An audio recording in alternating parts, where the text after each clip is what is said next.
Good morning friends. இது உங்கள் friends students academy daily கண்டபஸ்ட்டில் இன்றைக்கி என்ன பார்க்க போகிறோம்னு பார்த்தீங்கன்னா நவம்பர் 22 2024 வெள்ளிக்கிழமை என்ன கண்டபஸ் தான் பார்க்க போகிறோம். இதுக்கு முன்னாடி வந்து பார்த்தீங்கன்னா நம்ம டெய்லி கண்டபஸ் வீடியோ அப்லோட் பண்ணியிருக்கோம். பார்க்காதவங்க பார்த்து நோட்ஸ் எடுத்து வச்சுக்கோங்க. அது மட்டும் இல்லாமல் நம்மளோட சேனலை சப்ஸ்கிரைப் பண்ணுங்கள், சப்போர்ட் பண்ணுங்கள். முடிஞ்சாலும் உங்கள் ஃப்ரெண்ட்ஸ்லாம் ஷேர் பண்ணுங்கள். நம்மளோட ஃப்ரெண்ட்ஸ் போலீஸ் அகாடமி அப்படின்ற டெலிகிராம் சேனலையும் வாட்ஸ்அப்லையும் ஜாயின் பண்ணிக்கோங்க. இம்பார்ட்டன் அப்டேட்ஸ்லாம் உங்களுக்கு ஒன்று கிடைக்கும். கண்டபஸ் பார்க்கறதுக்கு முன்னாடி வந்து பார்த்தீங்கன்னா நம்மளுடைய அகாடமி சார்பாக வந்து பார்த்தீங்கன்னா 2ஆம் நிலை காவலர் தேர்வுக்காக Indian PC online test batch அப்படின்னு லான்ச் பண்ணியிருக்கோம். இதில் வந்து பார்த்திங்கன்னா மொத்தம் உங்களுக்கு 60க்கும் மேற்பட்ட தேர்வுகளும் 6000க்கும் மேற்பட்ட வினாக்களும் உங்களுக்கு கிடைக்கும். இதுக்கான ஃபீஸ் வந்து பார்த்திங்கன்னா ஓல்டு ஸ்டூடெண்ட் வந்து பார்த்தீங்கன்னா 2000, நியூ ஸ்டூடெண்ட் வந்து பார்த்தீங்கன்னா 2500 வந்து பார்த்தீங்கன்னா ஃபீஸ் வந்து ஃபிக்ஸ் பண்ணியிருக்கோம். இந்த ஷெடியூல் வந்து பார்த்தீங்கன்னா டிஸ்கிரிப்ஷனில் கொடுக்குறேன், படித்து பாருங்கள்.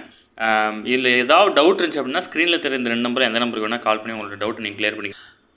அது மட்டும் இல்லாமல் அடுத்தது வந்து பார்த்திங்கன்னா அதில் வந்து பார்த்திங்கன்னா ஆல்ரெடி நல்லா படித்த பசங்களுக்கு ஜஸ்ட் ரிவிஷனுக்காக மட்டும் லத்தி அப்படின்ற ஒரு டெஸ்ட் பேட்ச் வந்து ஸ்டார்ட் பண்ணியிருக்கோம். இதில் வந்து பார்த்திங்கன்னா மொத்தம் உங்களுக்கு 45 தேர்வுகளும் 4500க்கும் மேற்பட்ட வினாக்களும் உங்களுக்கு கிடைக்கும். இதில் வந்து பார்த்திங்கன்னா ஓல்டு ஸ்டூடெண்ட்டுக்கு வந்து பார்த்திங்கன்னா 1000, நியூ ஸ்டூடெண்ட் வந்து பார்த்திங்கன்னா 1500 வந்து ஃபீஸ் வந்து ஃபிக்ஸ் பண்ணியிருக்கோம். இதுக்கு இதனுடைய ஷெடியூலையும் டிஸ்கிரிப்ஷனில் கொடுக்குறேன், டச் பண்ணி வியூ பண்ணி பாருங்கள். உங்களுக்கு எந்த டெஸ்ட் பேட்ச் கம்ஃபர்டபுளாக இருக்கோ நீங்கள் அதில் ஜாயின் பண்ணிக்கலாம். ஸ்க்ரீனில் தெரிந்த நம்பருக்கு உங்களுக்கு எந்த டவுட் இருந்தாலும் நீங்கள் கால் பண்ணி மெசேஜ் பண்ணி வந்து பார்த்திங்கன்னா உங்கள் டவுட் நீங்கள் கிளாரிஃபை பண்ணி முடிக்கும். இப்போலேருந்து படித்தா மட்டும் தான் நம்மளால் வந்து பார்த்திங்கன்னா கண்டிப்பாக கிளியர் பண்ண முடியும். இப்போ வந்து பார்த்திங்கன்னா டிசம்பரில் வந்து பார்த்திங்கன்னா ட்ரைனிங் பேட்ச் 2023 பாஸ் ஆன பேட்ச் வந்து பார்த்திங்கன்னா ட்ரைனிங் ஸ்டார்ட் பண்ணிவிடுவாங்க. அடுத்ததாக வந்து பார்த்திங்கன்னா எஸ்ஐ கால்ஃபர், அதுக்கப்புறம் வந்து பார்த்திங்கன்னா பிசி கால்ஃபர் கண்டிப்பாக வந்துடும். இப்போலேருந்து படித்தா மட்டும்தான் நம்ம ஜெயிக்க முடியும். அதனால் தாராளமாக இப்போலேருந்து படிக்க ஸ்டார்ட் பண்ணுங்கள். உங்கள் கூட கண்டிப்பாக நாங்கள் என்னோடய அகாடமி ஃபுல்லாக நாங்கள் உங்களுக்கு சப்போர்ட்டாக இருப்போம். நீங்கள் உங்களுக்கு எந்த டவுட் இருந்தாலும் டெஸ்ட் பேட்ச் சம்மந்தமாகவோ இல்லை பர்சனலாகவோ எங்களுக்கு கால் பண்ணி நீங்கள் கேட்டு தெரிஞ்சிக்க முடியும். சரிங்களா? நம்மளோட இலக்கு என்னென்னா 70க்கு 70 மார்க் எடுக்கிறது தான். அதை நோக்கி நம்ம பயணம் பண்ணுவோம். வேலை தானாக கிடைக்கும். சரிங்களா? வாங்க ஃப்ரெண்ட்ஸ், கரண்ட் அஃபேர்ஸ் பார்த்துடலாம்.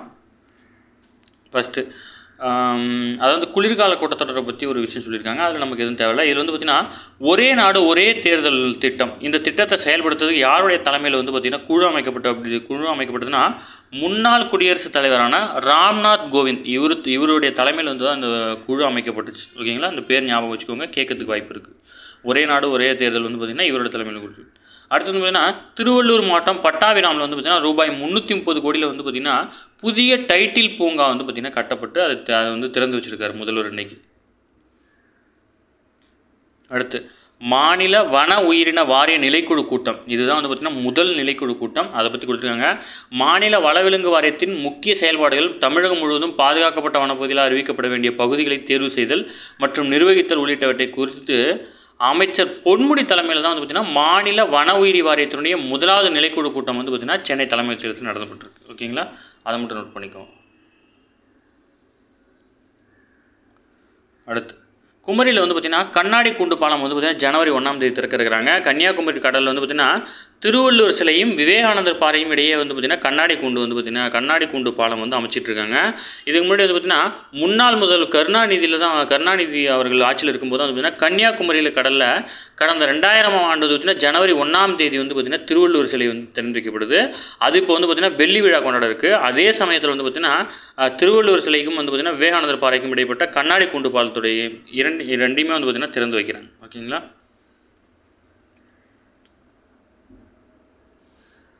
அடுத்து கேரம் விளையாட்டில் பதக்கம் வென்ற வீரர்களுக்கு வந்து பார்த்திங்கன்னா துணை முதல்வர் வந்து பார்த்திங்கன்னா வாழ்த்து தெரிவிச்சிருக்காரு. அமெரிக்காவில் நடைபெற்ற உலகக்கோப்பை கேரம் போட்டியில் வந்து பார்த்திங்கன்னா தங்கம் வென்று நாடு திரும்பிய தமிழகத்தைச் சேர்ந்த வீராங்கனைகளுக்கு வந்து பார்த்திங்கன்னா பாராட்டு தெரிவிச்சிருக்காங்க. அது மட்டும் இல்லாமல் அமெரிக்காவில் கலிஃபோர்னியா மாகாணத்தில் நடைபெற்ற 6வது கேரம் உலகக்கோப்பை சாம்பியன்ஷிப் போட்டியில் வந்து பார்த்திங்கன்னா தமிழ்நாட்டிலேருந்து வந்து பார்த்திங்கன்னா காசிமா, நாகஜோதி, மித்ரா, மரிய இருதயம் ஆகிய வீராங்கனை வந்து பங்கேற்றாங்க. இவங்க தான் வந்து பார்த்திங்கன்னா தங்கம் வென்று வந்திருக்காங்க. சென்னை புது வண்ணாரப்பேட்டை சேர்ந்த ஸ்ரீநகரை சேர்ந்த 17 வயதான காசிமா மகளிர் தனிப்பிரிவு, இரட்டையர் பிரிவு, குழு போட்டி என 3 பிரிவுகளிலும் தங்கம் வென்றிருக்காங்க. இதேபோல் விபி மித்ரா வந்து பார்த்திங்கன்னா பெண்கள் இரட்டையர் பிரிவிலும் குழு பிரிவிலையும், நாகஜோதி பெண்கள் இரட்டை பிரிவில் வந்து பார்த்திங்கன்னா வெள்ளி மற்றும் குழு போட்டியில் வந்து தங்கம் வாங்கியிருக்காங்க. மொத்தம் எல்லாமே தங்கம் தான் வாங்கிட்டு வந்திருக்கிறாங்க. ஓகேங்களா? பேரை மட்டும் ஞாபகம் வச்சுக்கோங்க. அதுதான் பெருசாக தங்கமா வெள்ளியா அதெல்லாம் கேட்க மாட்டாங்க. அவங்க பேர், அவங்க என்ன விளையாட்டுன்னு தொடர்புடையவன்னு கண்டிப்பாக தெரிஞ்சுக்கணும். சரிங்களா?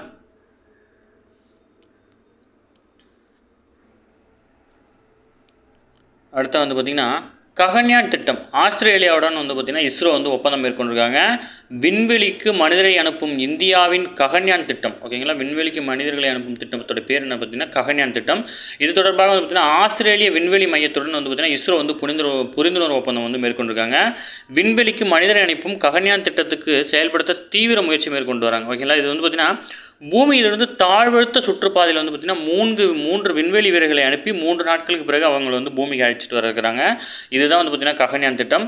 இந்த திட்டத்தின்படி வந்து பார்த்திங்கன்னா அந்த விண்கலம் வந்து பார்த்திங்கன்னா பூமியை சுற்றி வரும்போது அது வந்து பார்த்திங்கன்னா ஆஸ்திரேலியா கிட்ட நெருங்கும் போது ஆஸ்திரேலியாவோடான தகவல் தொடர்பை ஏற்படுத்துவதற்காக வந்து பார்த்திங்கன்னா இந்த ஒப்பந்தம் வந்து மேற்கொள்ளப்படுது. இது இந்த நாட்டில் மட்டும் இல்லை, நிறையா நாடுகளுடைய ஒப்பந்தமும் ஏற்படுத்துகிறாங்க. ஏன்னா அது வந்து அந்த செயற்கைக்கோள் வந்து பார்த்திங்கன்னா பூமியை சுற்றி வந்துகிட்டே இருக்கும். அப்படி சுற்றி வந்துகிட்டே இருக்கும்போது ஒரு நாடை கிராஸ் பண்ணும்போது அந்தந்த சேட்டலைட் ரிசீவரை வச்சு வந்து பார்த்திங்கன்னா அந்த இன்ஃபர்மேஷன் அவங்க கொடுக்குற இன்ஃபர்மேஷனை கேதர் பண்ணுறதுக்காக எல்லா நாடுகளுடன் வந்து பார்த்திங்கன்னா ஒப்பந்தம் மேற்கொள்கிறாங்க. அந்த வகையில் வந்து பார்த்திங்கன்னா ஆஸ்திரேலியாவுடன் வந்து பார்த்திங்கன்னா இந்த ஒப்பந்தம் மேற்கொண்டிருக்காங்க.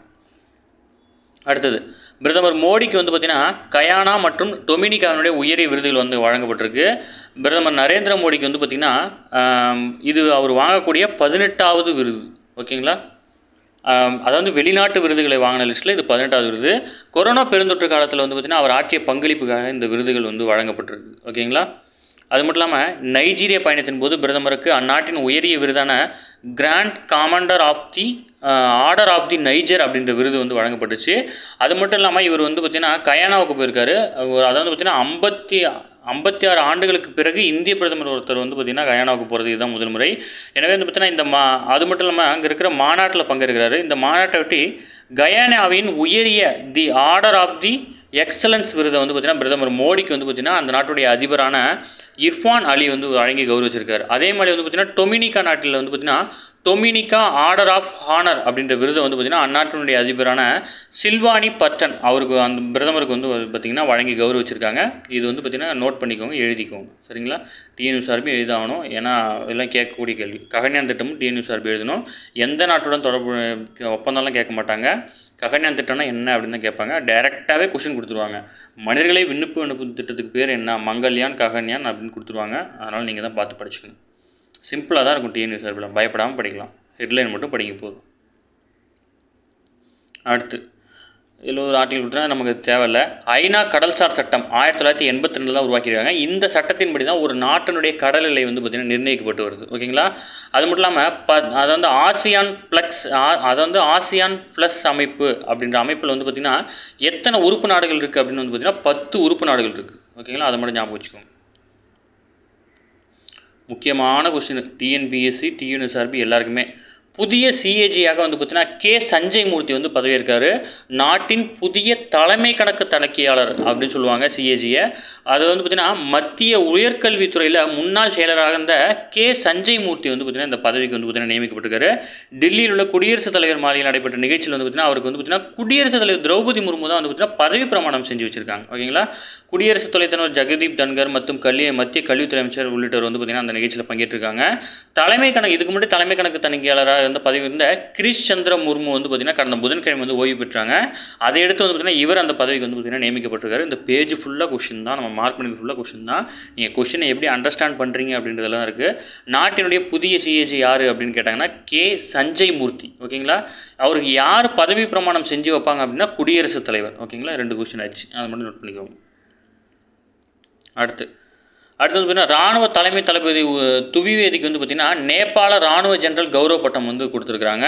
இதில் வந்து பார்த்திங்கன்னா 4 நாள் பயணமாக நேபாள நாட்டுக்கு சென்ற அவருக்கு தான் வந்து பார்த்திங்கன்னா இந்த விருது வந்து பார்த்திங்கன்னா வழங்கியிருக்கிறாங்க. நேபாளம் மற்றும் இந்தியாவின் இராணுவ தலைவர்கள் வந்து பார்த்திங்கன்னா இரு நாடுகளும் அதாவது பயணிப்பதும் இரு இராணுவ தலைவர்களுக்கும் கௌரவ ஜெனரல் பட்டம் வழங்குவதும் வந்து பார்த்திங்கன்னா 1950ஆம் ஆண்டுலேருந்து வந்து பார்த்திங்கன்னா நடைமுறையில் இருக்குது. அதன் அடிப்படையில் வந்து பார்த்திங்கன்னா துவிவேதிக்கு வந்து பார்த்திங்கன்னா நேபாள இராணுவ ஜெனரல் பட்டம் வந்து வழங்கியிருக்கிறாங்க. ஓகேங்களா, அதில் வந்து பார்த்திங்கன்னா நேபாளம் அப்படின்ற நாட்டை சுற்றி சிக்கிம், மேற்கு வங்காளம், பீகார், உத்தரப்பிரதேசம், உத்தரகாண்ட் ஆகிய 5 மாநிலங்கள் வந்து பார்த்திங்கன்னா நில எல்லையை பகிர்ந்துக்கிறாங்க. 1850 கிலோமீட்டர் எல்லை. ஓகேங்களா, அதை மட்டும் இதெல்லாம் டேரக்ட் கொஸ்டினாக கேட்கக்கூடிய வாய்ப்பு டிஎன்யூஎஸ்ஆர்பியில். அதாவது சிக்கிம் மாநிலம், அதாவது வந்து பார்த்திங்கன்னா நேபாள மாநிலம் வந்து பார்த்திங்கன்னா எத்தனை இந்திய மாநிலங்களோட தன்னுடைய நில எல்லையை பகிர்ந்து கொள்ளுதுன்னு கேட்பாங்க. 5.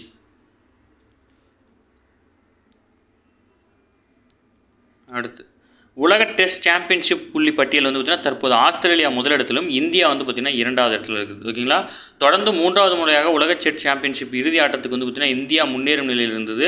ஆனால் நியூசிலாந்து தொடருக்கு பிறகு வந்து பார்த்திங்கன்னா அந்த வாய்ப்பு வந்து கடினமாக இருக்குது அப்படின்னு சொல்கிறாங்க. உலக டெஸ்ட் தரவரிசையில் இந்தியா வந்து பார்த்திங்கன்னா 2வது இடத்துல இருக்குது.